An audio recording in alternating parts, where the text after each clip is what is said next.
Vrti mi se! Nekada davno bijahu ratnika dva. Baš umirem od želje za dobrim starim sušijem. Uzmi i sebi nešto. Otuđe se vremenom dva brata, a onda novo doba svane, srednjovječje. Tata, je Lujo te dolazi za Božić ove godine? Dušice, nekad se desi da svako krene svojim putem.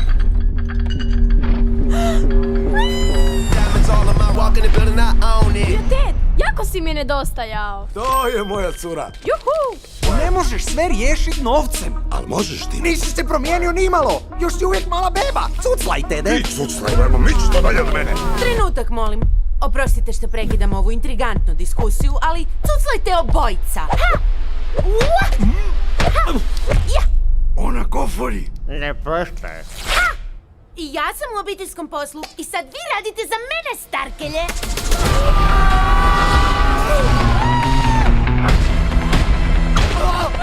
Bebikor je razvio novu formulu koja može pretvoriti odraslog natrag u bebu za 48 sati. Želiš da budem beba opet? Da, tu je ona neugodna faza. Fuj! Bebikor nudi potpuno brisanje sjećanja slijedom ovog iskustva. Dobro, kakva je to kriza? Jedan zli genije podučava klince kako da budu jako zločeste bebe.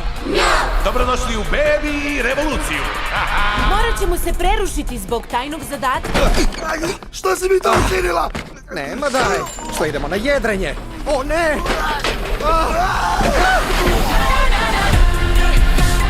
Hvala ti što si uvijek bio uz mene. Ti si mi brat. Držimo se skupa, jer tako to radi prava obitelj. Požurimo prije nego što formula prestane djelovati. Ko je sad? Baš ti slatko stoji to tvoje ninja odijelo.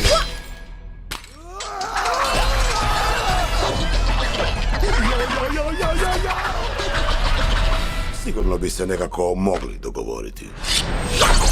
Koji klinac! Koji klinac!